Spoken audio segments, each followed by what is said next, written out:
আসসালামু আলাইকুম। এমন একটা বিষয় নিয়ে আজকে ভিডিও বানাতে হচ্ছে। যে বিষয়টা নিয়ে ভিডিও বানাতে হবে এটা আমরা কখনো কল্পনাও করিনি। আমরা জুলাই পরবর্তী একটা বাংলাদেশ চেয়েছিলাম। এমন একটা বাংলাদেশ যে বাংলাদেশে কোনো ধরনের হানাহানি থাকবে না, রাজনৈতিক মতভেদ থাকবে না, শাসন ব্যবস্থায় কোনো ধরনের দুর্নীতি থাকবে না। যার জন্য প্রায় ১৪০০ মানুষ, কিছু কিছু ক্ষেত্রে অনেক বেশি অনেকেই বলে, মানুষ জীবন দিয়েছে। প্রায় ২০,০০০ মানুষের অঙ্গহানি হয়েছে এবং সারা জীবনের তরে তারা পঙ্গু হয়েছে, চোখ হারিয়েছে, হাত পা হারিয়েছে। অন্যান্য জায়গা এমন ক্ষতবিক্ষত হয়েছে, রাবার বুলেট, ছড়রা গুলি এগুলো শরীরে বিদ্ধ হয়েছে, যেটা সারা জীবন মানুষকে এই ভোগ পোহাতে হবে। এই যে মানুষ জীবন দিল, অকাতরে জীবন দিল, মানুষ আন্দোলনে ঝাঁপিয়ে পড়লো, নিজের জীবনের মায়া করলো না, নিজের পরিবারের চিন্তা করলো না। কেন করলো তারা এটা? তারা চেয়েছিল, আসলে আমরা সবাই চেয়েছিলাম বাংলাদেশের শাসন ব্যবস্থার পরিবর্তন হোক, এমন একটা শাসন ব্যবস্থা আসুক যেই শাসন ব্যবস্থায় শাসকেরা, শাসক গোষ্ঠীরা মানুষের কল্যাণ নিয়ে চিন্তা করবে, জনকল্যাণ হবে মূল ভিত্তি। এরকম শাসন ব্যবস্থা আমরা চেয়েছিলাম যেখানে দুর্নীতির কোনো স্থায়ী হবে না, যেখানে চাঁদাবাজি থাকবে না, মানুষের মধ্যে হানাহানি থাকবে না। এরকম একটা শাসন ব্যবস্থা আমরা চেয়েছিলাম। আমরা কি পেলাম? বর্তমানে ত্রয়োদশ জাতীয় সংসদ নির্বাচন অনুষ্ঠিত হলো। যেই সংসদ নির্বাচনের ভিত্তি হলো জনকল্যাণ, স্বৈরশাসনের পতন এবং এই যে রাজনৈতিক বিভেদ, মত পার্থক্য, এইগুলোকে দূর করে নতুন একটা বাংলাদেশ বিনির্মাণের নির্বাচন। এটা যদি না হতো, যদি বিপ্লব না হতো, যদি অভ্যুত্থান না হতো, তাহলে কি হতো? ২০২৯ সালে নির্বাচনটা হতো। কিন্তু জন আকাঙ্ক্ষা পূরণে একটা শাসক গোষ্ঠীটিকে বিতাড়িত করার ফলে সংবিধান সংকটে পড়ে যায় এবং সংবিধান রক্ষার্থে ত্রয়োদশ জাতীয় সংসদ নির্বাচন ২০২৯-এর পরিবর্তে ২০২৬ সালে অনুষ্ঠিত হয়, যেটা সংবিধান পরিপন্থী। এখন এই সংবিধান অনুযায়ী এই নির্বাচনটা হচ্ছে না। জন আকাঙ্ক্ষা বিবেচনা করে মূলত হচ্ছে গণ অভ্যুত্থান পরবর্তী সময় বিপ্লব পরবর্তী সময় একটা নির্বাচন অনুষ্ঠিত হচ্ছে দেশকে সাংবিধানিক সংকট থেকে রক্ষা করার জন্য। এখন এই ত্রয়োদশ জাতীয় সংসদ নির্বাচনের মূল ভিত্তি হচ্ছে জুলাই চেতনা। কারণ এই যে জুলাই সনদ নির্বাচনটা আগে হলো, এই জুলাই সনদে কিন্তু প্রত্যেকটা রাজনৈতিক দল উইদাউট এনসিপি ছাড়া বাকি সবগুলো রাজনৈতিক দল সিগনেচার করেছে, যেটা হচ্ছে অন্তর্বর্তীকালীন সরকারের আন্ডারে থেকে তারা সিগনেচার করেছে। তো এখন বিষয়টা হচ্ছে যে বিএনপিও সিগনেচার করেছে, কারণ এই মুহূর্তে বাংলাদেশে বিএনপি সবচেয়ে বড় রাজনৈতিক দল এবং তারা কিন্তু অলরেডি ক্ষমতা গ্রহণ করেছে। তারা মন্ত্রিসভা গঠন করে মানে মোটামুটি একটা সরকার কাঠামো তৈরি করে ফেলেছে। তো এখন জুলাই সনদে যদিও তারা সিগনেচার করেছে, কিন্তু এনসিপি কেন সিগনেচার করেনি ওই সময়? কারণ হচ্ছে তারা বলছিল যে জুলাই সনদের যে ভিত্তিগুলো থাকতে হবে, যে দায় মুক্তি দেওয়া জুলাই আন্দোলনকারীদের এবং অন্যান্য অনেকগুলো বিষয়, সেগুলো ছিল না, যে কারণে তারা করেনি। কিন্তু নির্বাচন এবং গণভোট এইটা হওয়ার পরে এনসিপি কিন্তু এটা সিগনেচার করে ফেলেছে। এখন যেটা হচ্ছে বিএনপি, এনসিপি এবং জামায়াত ইসলামী তারা ৭৯টা আসন পেয়ে তারা হচ্ছে সংবিধান সংস্কার পরিষদের সিগনেচার তারা শপথ নিয়েছে এবং এই যে সংবিধান সংস্কার পরিষদের সিগনেচার করবে, এটা কিন্তু ওই জুলাই সনদে উল্লেখ ছিল যেখানে তারা সিগনেচার করেছে। কিন্তু বিএনপি যখন ওই বিষয়গুলোতে, ওই চ্যাপ্টারগুলোতে সিগনেচার করে, তখন তারা ওই পয়েন্টগুলোতে যেগুলো তাদের দ্বিমত আছে সেগুলোতে নোট অফ ডিসেন্ট অর্থাৎ পর্যালোচনা করার সুযোগ রেখে তারা সিগনেচার করে, যেটা হচ্ছে এই জুলাই সংবিধান সংস্কার পরিষদের শপথের যে বিষয়টা, সেটাও কিন্তু নোট অফ ডিসেন্ট দিয়ে এসেছিল বিএনপি। যার ফলশ্রুতিতে তারা যখন মন্ত্রী পরিষদ গঠন করলো এবং তারা তাদের এমপিরা যখন শপথ গ্রহণ করলো, যেখানে জামায়াত ইসলামী 2টা শপথ করলো এবং এনসিপি 2টা শপথ করলো, যেমন হচ্ছে সংসদ সদস্য হিসাবে এবং সংবিধান সংস্কার পরিষদের সদস্য হিসাবে তারা শপথ নিয়েছে, কারণ সংবিধান সংস্কার করতে হবে এই মর্মে।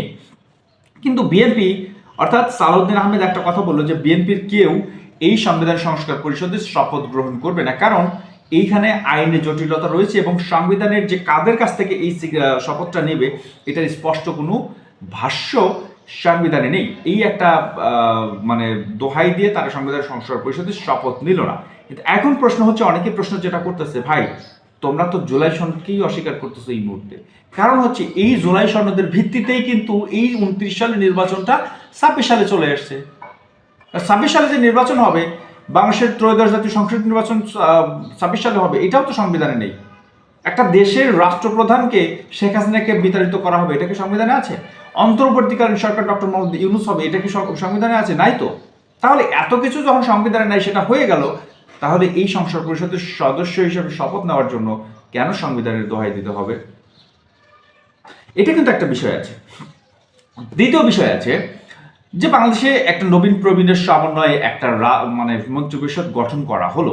এই মন্ত্রিপরিষদ এতটাই মানুষের কাছে গ্রহণযোগ্য বা অগ্রহণযোগ্যের একটা ভারসাম্য তৈরি করে ফেলছে এবং দোটানার মধ্যে পড়ে গেছে যে এই মন্ত্রিপরিষদ শেষ পর্যন্ত তাদের রাষ্ট্র ক্ষমতা অর্থাৎ 5 বছর মেয়াদ পূর্ণ করতে পারবে কিনা, এটা নিয়ে কিন্তু অনেকেই সন্দেহ পোষণ করছে। এর কারণ হচ্ছে অনেক অভিজ্ঞ এবং বিচক্ষণ রাজনীতিবিদকে এই মন্ত্রিসভা থেকে বাদ দিয়ে নতুন এবং প্রবীণের সমন্বয়ে একটা ভারসাম্যপূর্ণ মন্ত্রিসভা গঠন করা হচ্ছে। এটা হচ্ছে যে দল সরকার গঠন করছে অর্থাৎ বিএনপির ভাষ্যমতে তারা জেনজিকে ভায়োলেট করে কখনোই সরকার গঠন করতে পারে না, যার কারণে তারা তরুণ কিছু নেতৃত্বকে এই মন্ত্রিসভায় স্থান দিয়েছে।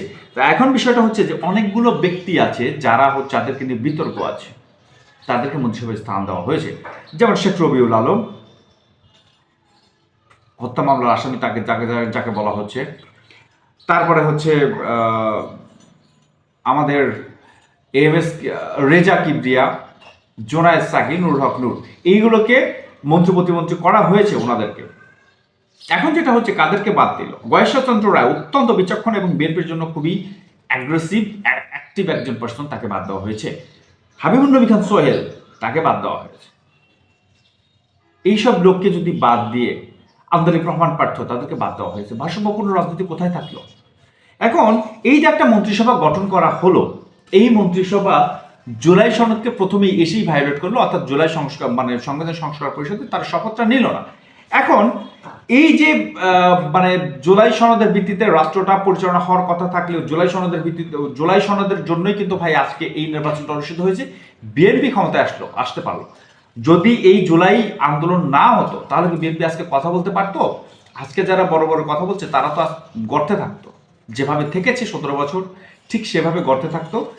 নির্বাচন তো দূরের কথা, তারা সারাক্ষণ পালিয়ে বেড়াতো, জোরে করে কথাও বলতে পারতো না এবং ম্যাক্সিমাম টাইম তাদের জেলে কাটাইতে হতো। তারা আজকে কিন্তু মন্ত্রী প্রতিমন্ত্রী হয়ে গেল।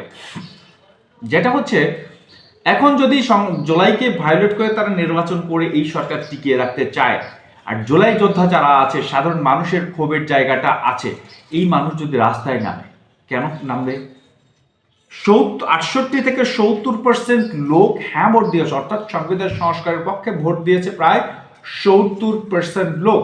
সেই 70% লোক তাদের মতামতকে অগ্রাহ্য করে তারা সংবিধান সংস্কার না করে যদি সরকার গঠন করে সেই সরকারকে পূর্ণ মেয়াদ ক্ষমতায় রাখতে চায়, আর এই 70% লোক যদি রাস্তায় নেমে বিএনপিকে প্রত্যাখ্যান করে, তাহলে বিএনপি সরকার কিন্তু আবারও বেকায়দায় পড়বে।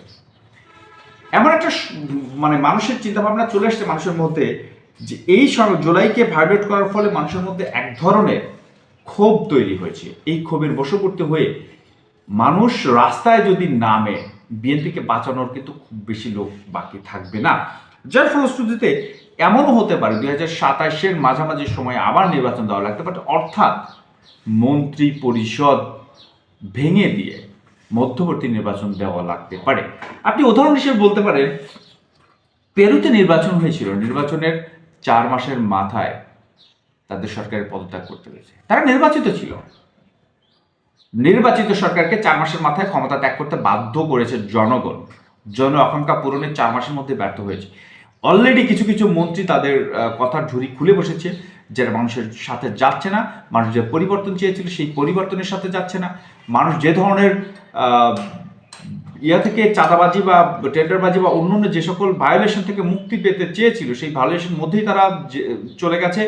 এবং ম্যাক্সিমাম মানুষ মনে করছে বিএনপি আওয়ামী লীগের এপিট ওপিট, অর্থাৎ বিএনপি আওয়ামী লীগকে কপি করে অথবা আওয়ামী লীগ বিএনপি কপি করে। আর একটা বিষয় এখানে রয়েছে, বিএনপির প্রত্যেকটা কাজে কিন্তু আওয়ামী লীগ এককভাবে সমর্থন দিচ্ছে, যেটা মানুষের কাছে ভালো লাগছে না।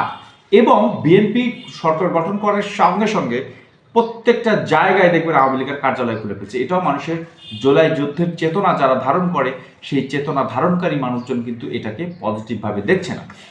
এখন বিএনপি যেটা করছে সেটা এখন পর্যন্ত মানুষের ভালো লাগার বিষয় হয়ে উঠতে পারেনি। তবে আশা করব যে বিএনপি আগামীতে যে কার্যক্রমগুলো চালাবে সেই কার্যক্রমগুলো অত্যন্ত জনবান্ধব হবে, এবং যেহেতু তাদের যে মূল ট্রাম্প কার্ড ছিল হচ্ছে ফ্যামিলি কার্ড, সেই ফ্যামিলি কার্ড রোজার আগে অর্থাৎ ঈদের আগেই তারা দেওয়ার ঘোষণা দিয়েছে, অলরেডি প্রজ্ঞাপন জারি করা হয়ে গেছে। তারা যদি তাদের নির্বাচনী ইস্তেহার কেন্দ্রিক কার্যক্রম চালাতে পারে প্রত্যেকটা স্টেপ বাই স্টেপ, তাহলে আমার মনে হয় যে জনগণের যে আস্থা বিএনপির প্রতি হারিয়েছিল বা হারাচ্ছে, সেই আস্থাটা আস্তে আস্তে ফিরে আসবে। এবং তারেক জিয়ার যে দূরদর্শী রাজনৈতিক চিন্তাভাবনা, ম্যাচুরিটি এসেছে রাজনৈতিক চিন্তাভাবনায়, সেই ম্যাচুরিটিকে কাজে লাগিয়ে বাংলাদেশকে মোটামুটি একটা মধ্যম আয়ের দেশে পরিণত করে বাংলাদেশের অর্থনীতিতে একটা ভিত্তি তৈরি করে দিতে পারবে, মানুষের আস্থা অর্জন করতে পারবে। এইটা হচ্ছে আমার চাওয়া, আমাদের চাওয়া এবং জন আকাঙ্ক্ষা চাওয়া। তবে অবশ্যই জুলাই যোদ্ধা হাদি হত্যার বিচার এবং জুলাই যোদ্ধার চেতনা, সাথে অবশ্যই মানে সংবিধান সংস্কার পরিষদের শপথ। যেহেতু বিএনপি অস্বীকারও করেনি যে জুলাই সংস্কার পরিষদে তারা করবে না, শপথ গ্রহণ করবে না, তারা বলেছে যে তারা সংসদে যাবে, সংসদে একটা আইন পাশ করবে, সেই আইনের ভিত্তিতে এই সংস্কার পরিষদের শপথ তারা গ্রহণ করবে। তবে আশা করব অবশ্যই জনগণকে তারা মানে হতাশ করবে না, জনগণের প্রত্যেকটা বিষয়টাকে তারা মেনে নিয়ে, জনগণের চাওয়াটাকে মেনে নিয়ে তারা কার্যক্রম চালাবে, সংসদ চালাবে এবং রাষ্ট্র ব্যবস্থা কার্যকর করবে। তো এই ছিল আজকের ভিডিও, আশা করি ভালো লেগেছে। ভালো লাগবে কিন্তু সাবস্ক্রাইব করতে ভুলবেন না। ধন্যবাদ, আসসালামু আলাইকুম।